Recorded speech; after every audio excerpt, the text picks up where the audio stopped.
Y ahora sí nos metemos a presentar a Quorens y a entender qué es esto de las tres versiones y cómo esta idea nos puede ayudar a seguir explorando la felicidad. Y lo primero es que Quorens se basa en la mirada evolutiva, la teoría de la evolución, que nos dice cómo se fueron dando la diversidad de especies, cómo aparecieron y desaparecieron distintas especies. Esta es la teoría que propone Darwin. Y desde el punto de vista de los humanos podemos decir que esto nos permite ver que tenemos un antepasado físico, pero que en algún punto fuimos desplegando un mayor nivel de conciencia, nuestra capacidad de pensar y dio origen a lo que hoy como nos percibimos como Homo sapiens. Ahora, desde esa mirada evolutiva, acá yo planteo una simplificación que son los personajes, nuestro personaje físico, nuestro personaje sapiens, y esta idea que está emergiendo una nueva versión nuestra. Así como emergió Sapiens, propongo que de alguna manera está emergiendo otra versión. Sapiens más o menos se dice que apareció o se fue consolidando hace unos 200.000 años.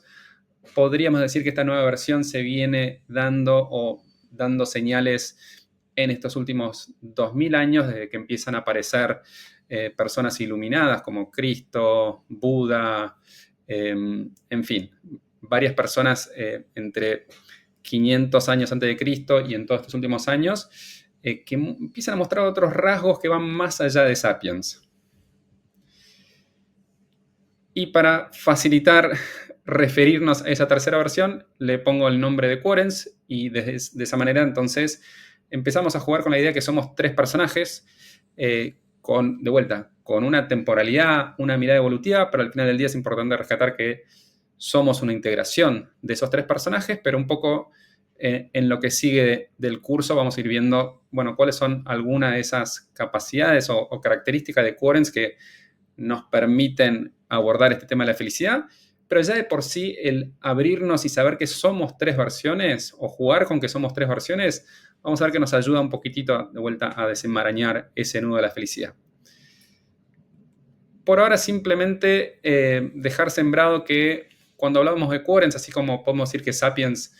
podemos relacionarlo con todo lo mental, desde el punto de vista órgano físico, el cerebro, Quorens vamos a aproximarlo con el corazón, no desde un punto de vista emocional / sentimental, sino casi que un poquito más espiritual, y sin profundizar todavía demasiado en por qué esto del corazón. Acá simplemente algunas referencias de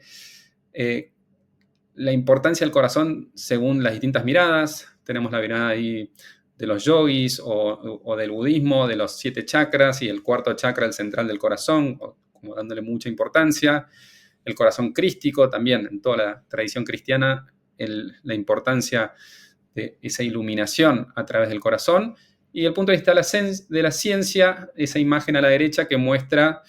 esta es particularmente de un instituto que se llama HeartMath, que estudia la relación entre el corazón y el cerebro, mucho de las ondas electromagnéticas, que resulta un dato interesante ver que todo ese campo electromagnético alrededor del corazón es mucho más amplio que el del cerebro. Entonces, como indicios de que algo está pasando alrededor del corazón y ver qué pasa cuando nosotros vamos llevando un poquitito más nuestra conciencia o bajando como el centro de gravedad de toda esa cosa mental más a la altura del corazón. Por ahora simplemente dejarlo como una posibilidad y ahora seguimos desarrollando un poco más qué es esto de las tres versiones. Para empezar a entender algunas diferencias entre las tres versiones, podemos hablar de qué formación tiene cada una. Nuestra parte física tiene la formación más obvia, que es justo nuestro cuerpo biológico. Nuestra versión de Sapiens, podemos decir que tiene como una formación interior, de vuelta con distintos nombres y sin entrar en demasiadas sutilezas al respecto. Podemos decir que de manera más amplia hablamos de la psiquis. De vuelta hay todos, obviamente, unos trabajos de la psicología en el inconsciente, etc. Pero por ahora es simplemente saber que tenemos esa formación que podemos llamar psiquis, y dentro de esa formación diría que es una parte que entra en nuestro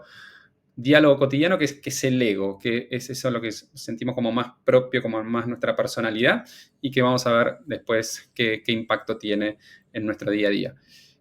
Y para Quarens también, acá entramos en un terreno más difícil porque estamos entrando en un terreno donde las palabras o el lenguaje racional mental se quedan cortos cuando entramos en este espacio más espiritual o más energético o más sutil, pero podemos decir, de vuelta usando un término más de nuestra cotidianeidad, que el alma parecería ser la formación que más se relaciona con esta versión a la que llamamos Quarens. Y si tomamos entonces estas tres formaciones, vamos a ver que cada una de estas formaciones tiene su propia sensibilidad y esa sensibilidad da origen a su propia felicidad. Entonces nuestro cuerpo físico sufre el placer y el dolor según los estímulos que recibe exteriormente. La psiquis y casi que más particularmente el ego, pero la psiquis como un todo, esa relación con los estímulos da origen a emociones. Y si vamos un poquitito más hacia el ego, podemos ver que el placer y el dolor del ego, así como el cuerpo físico tiene su placer y dolor, el ego tiene su placer y dolor cuando lo relacionamos con la validación que tiene de otros. Entonces el ego cuando se lo alaba, se dice que qué bueno que es uno, entonces siente placer. Cuando se lo critica, se lo cuestiona, siente dolor. Y en lo que hace a Quarens, al alma, por ahora vamos a dejarlo simplemente con la noción de que la felicidad del alma tiene que ver con esas conexiones que logra establecer con su entorno, con los otros, con el fluir creativo. Y esta mirada de las tres versiones nos va a permitir ahora seguir abriendo un poco ese nudo de la felicidad, pero por ahora dejamos con esta imagen para que cada uno vaya viendo qué le resuena de estas sensibilidades.